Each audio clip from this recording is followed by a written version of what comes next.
মানুষের যে দল নেমেছে, স্রোত, হাজার হাজার মানুষ, যারা সাধারণ মানুষ, যারা আমাদের কোনো দলের কর্মী নয়, সাধারণ মানুষ, তাদের যে আকুতি, তাদের যে কান্না, তাদের যে ভালোবাসা বেগম খালেদা জিয়ার প্রতি, এটা তো সবচেয়ে বড় পাওয়া।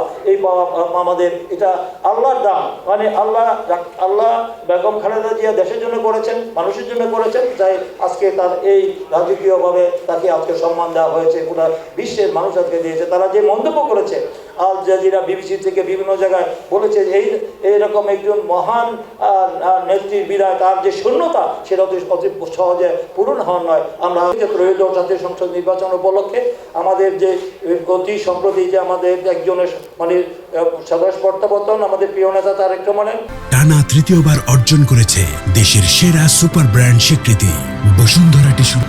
আর আমাদের নেত্রীর বিদায়, এই ঘটনা আমাদের যে আগামী দিনে আমাদের এই শোককে শক্তিতে পরিণত করে আগামী দিনে আমাদের সকল রাজনৈতিক কর্মকাণ্ড, আমাদের জাতীয় রাজনীতি এবং আমাদের রাজনৈতিক কর্মকাণ্ড এবং আমাদের আগে ত্রয়োদশ জাতীয় সংসদ নির্বাচন 12 ফেব্রুয়ারি অনুষ্ঠিত যাচ্ছে। সেই নির্বাচনে ইনশাল্লাহ আমরা আমাদের যে নেত্রীর যে রেখে যাওয়া আদর্শ, আমার রাষ্ট্রপতি, মহান স্বাধীনতা ঘোষক শহীদ রাষ্ট্রপতি জিয়াউর রহমান যে নীতি আদর্শের দর্শন দিয়ে গেছেন, খালেদা যে আদর্শ রেখে গেছেন, তারেক রহমান সেটাকে অনুসরণ করছেন, এইটাও আমরা অনুসরণ করব। আগামী দিনে আমাদের সেই বিজয় আমরা আশা করি অর্জন করব। জনগণ আমাদেরকে আবার দেশ পরিচালনার দায়িত্ব দিবেন, আমরা আবার দেশের জনগণের খেদমত করার সুযোগ